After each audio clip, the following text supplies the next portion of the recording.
Now available in paperback and e-readers, Isis, Samurai Goddess. The goddess next door takes on kung fu killers in this action-packed martial arts Isis series adventure. Get Isis, Samurai Goddess in paperback and e-readers today. When I take a critical look at the comic book industry these days, it reminds me a lot of Bizarro World. Now, any Superman fan knows that Bizarro World is just like our world, however, it runs completely backwards when you compare it to our world.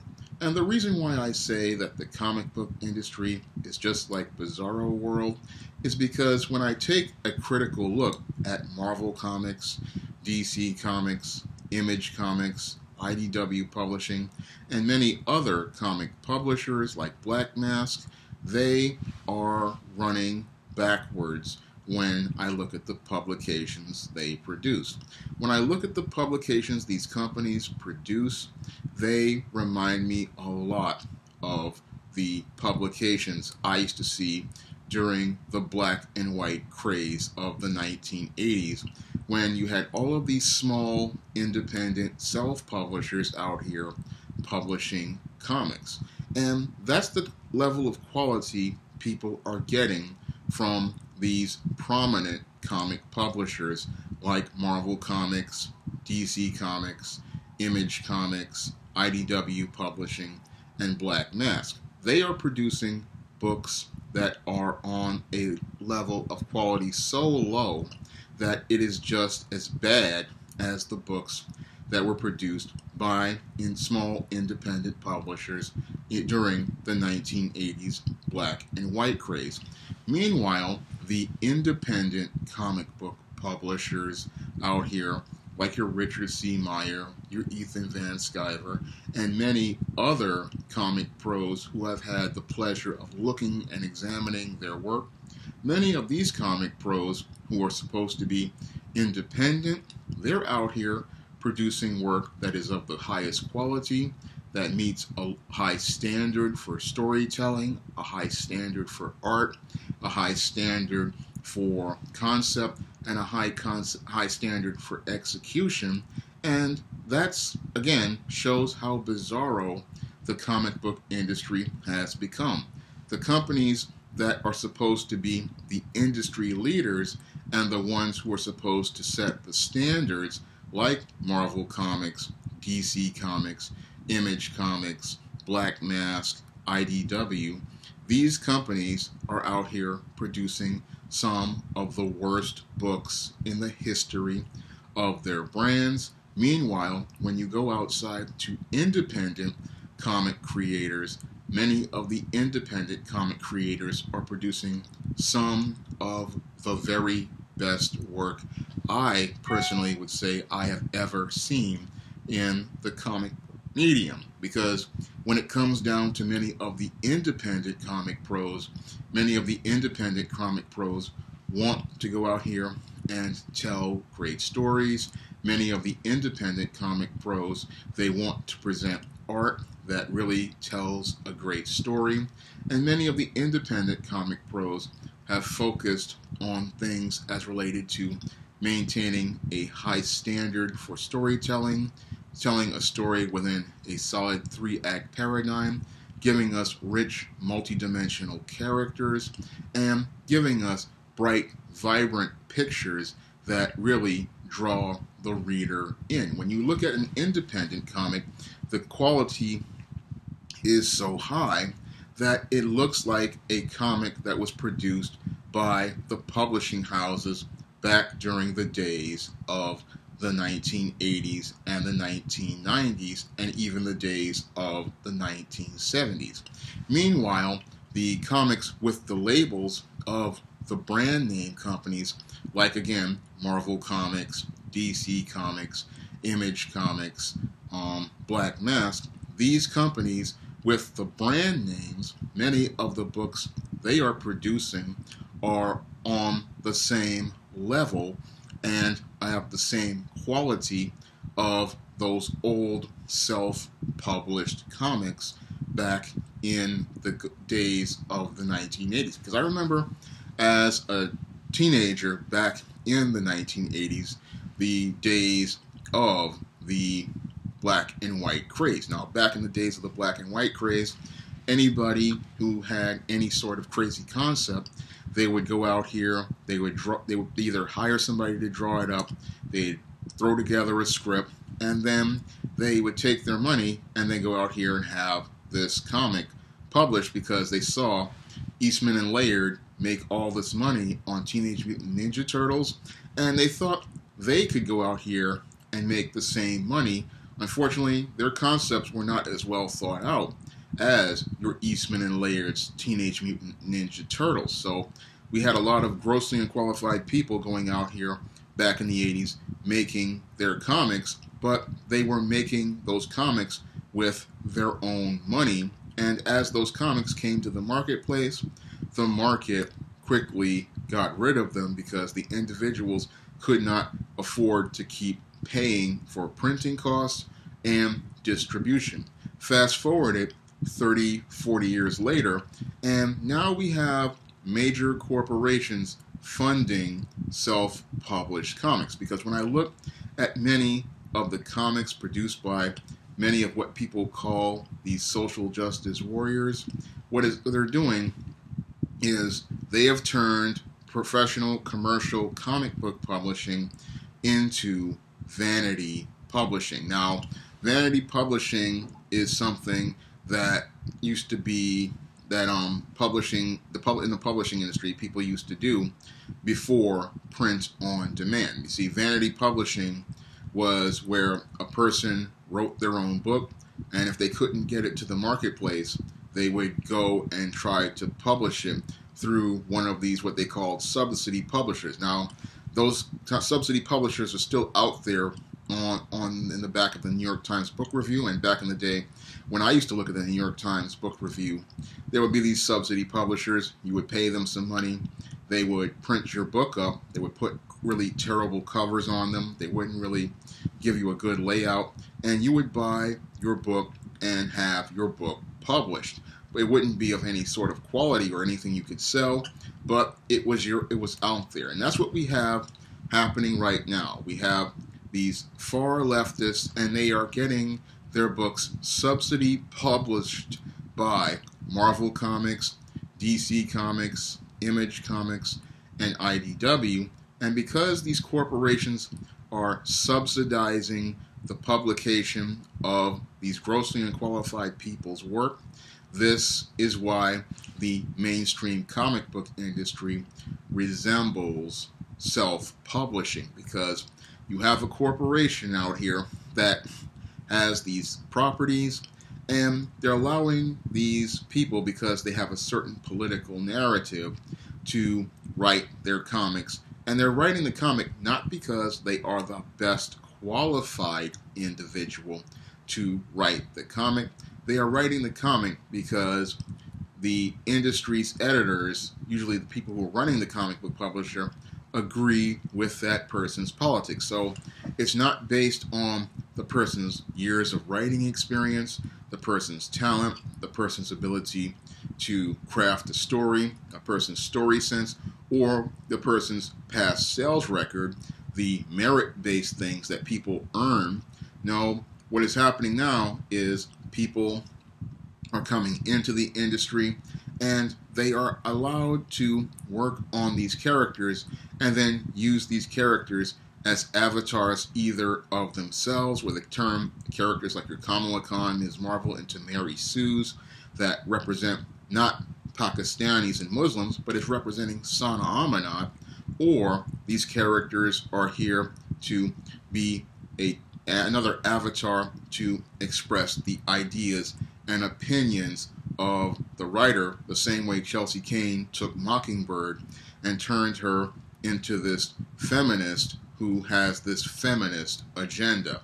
So that's what these characters have become, and that's what happens when you have people who want to turn the comic book industry into vanity publishing. That's what most of these comics are these days. It's mostly vanity publishing. It's not professional publishing. If you want professional publishing where you have an editor with an objective vision a creator with an objective idea or a creator who has a story that they want to tell, you have to go outside of the mainstream comic book industry over to independent publishers. Because when I look at independent comics like Josh Howard's T-Bird and Throttle, I see the kind of comic that I used to buy at the comic book store when I was a teenager back in the 80s. Because that kind of comic, T-Bird and Throttle, is so rock solid that, again, I can highly recommend it because the writing is very solid, the art is very strong, and the storyline is very compelling. And most of the independent publishers, again, like Josh Howard, like Ethan Van Sciver with Cyberfrog, Richard C. Meyer with Jawbreakers, Lost Souls, these independent creators, they are the ones who are making an effort to lay a foundation for providing customers with a quality product. They are trying to maintain some level of standards as it relates to the story they're telling, the art they're producing, and the artists that they're working with, and they're holding people to a high standard. And they're also providing something that the mainstream comic book industry isn't providing for people. They're providing something called customer service, because whenever I have an interaction with one of the independent comic creators, they are extremely professional, they treat me with respect, they are very friendly, and they are very respectful. However, the people working at Marvel Comics and DC Comics, when I look at their behavior on social media, again, they remind me a lot of the people I run into in vanity and self-publishing, in that a lot of these people, again, don't understand the business aspect of publishing, because they are here because they want to just have a place to publish their work, and they don't see their work as a product, they don't see it as a business. And because this corporation is subsidizing them, what they do is they believe that this company is going to just keep giving them money and keep paying them, and that they are entitled to being paid. So they believe it is their right to treat the customer any way they want to. So this is why many of these so-called professional comic pros go out of their way to verbally abuse the customer, attack the customer, berate the customer, insult the customer, because they don't see the customer as important. They believe that the company is going out here, Disney, Warner Brothers, and IDW, they are just paying them for the right to just be able to go out here and make comics, not understanding that it's a privilege and an honor to be asked to actually work on these comics, and you, again, are working for the customer, and you're working to earn the customer's money. Many of these so-called people who are comic pros these days, they believe they are entitled to the customer's money because they are being subsidized, like subsidy publishing, and they believe because they are entitled to the money, they don't have to work for the money. Moreover, they believe that it's their right to mistreat people, again, like the way your Robbie Reyes of Goddess Mode decided to take a picture of his anus and place it on social media, and the way I've seen many of these comic pros literally attack people on social media. These people did this in any sort of other trade publishing business.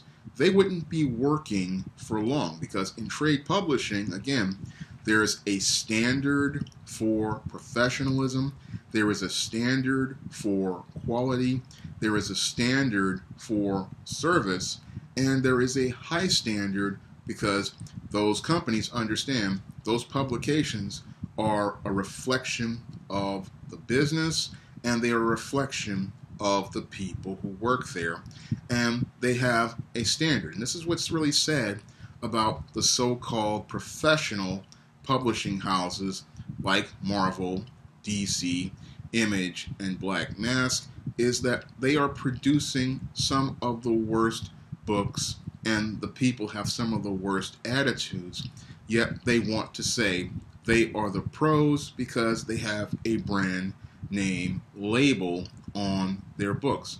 Well, when we look at their product, they are less than high quality, and when I look at the independent books, all I see is nothing but quality.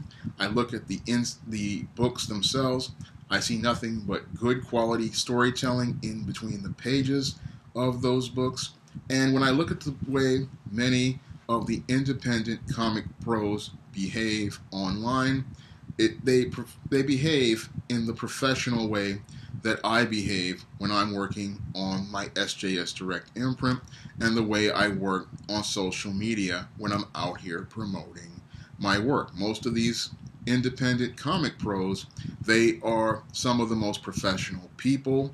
They keep it professional, they answer questions, they provide customer service, they provide support to readers, and that's what used to be the standard in the comic book industry. Sadly, these days, what the professional is doing is now considered the unprofessional behavior the so-called comic pros are participating in is considered normal, and the professional way the independent comic pros behave is considered abnormal. And that's why I say that the comic book industry has become Bizarro world, because only in Bizarro world would it be considered wrong to provide the customer with a good quality comic, and only in Bizarro world would it be considered wrong to provide the customer with good customer service, and only in Bizarro world would it be considered wrong to consider your comic book a product, to consider the publishing enterprise you're participating in a business, or to go out here and make efforts to make money, or to go out here and compete with other publishers so that you can go out here and make the best quality product possible. Because only in Bizarro world is it considered normal to go out here and use a book as a soapbox for projecting your personal issues, and then slapping a Harley Quinn label on it, and then trying to sell it to people. Only in Bizarro world would DC's editors allow that to happen, because in a world of professional editors and professionals in charge of a business, that professional would say there's a standard for writers, there's a standard for talent, and there's a standard as related to the image of the characters we're creating and the products we're marketing. And if you were to even present that type of story, you would not be working in the industry for long, because that's what would happen in a real world scenario. Unfortunately, the comic book industry is Bizarro world, and the grossly unqualified, grossly incompetent people, they are allowed to remain working in comics no matter how unprofessional they are, and no matter how incompetent they are. They have been given passes for years and even decades, and that's what's really sad about this Bizarro world, is that corporate America continues to subsidize all of this incompetence until eventually it reaches a point of no return. Because again, only in Bizarro world does corporations continue to finance grossly unqualified people producing incredibly poor quality product, because in solid professional trade publishing, most of these people, again, if their books didn't sell, they would be shown the door, and competitors would come in and replace them. And I believe that this Bizarro world can't last much longer, because when I look at the declining sales numbers on Comic-Con, it looks like, again, this cannot be sustained for long.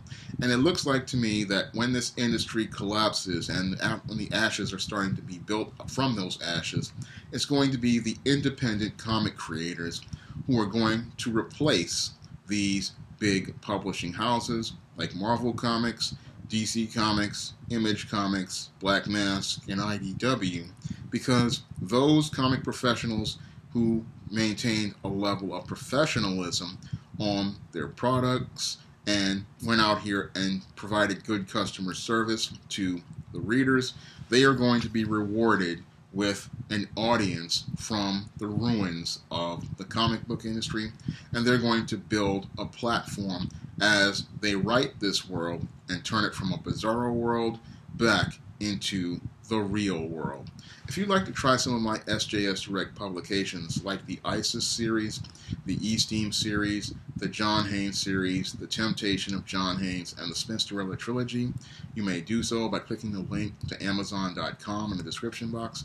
And if you want to help me make more videos like this, you can donate to my Patreon by clicking the link in the description box. That's all I have to say for this video. You can comment, rate, and subscribe.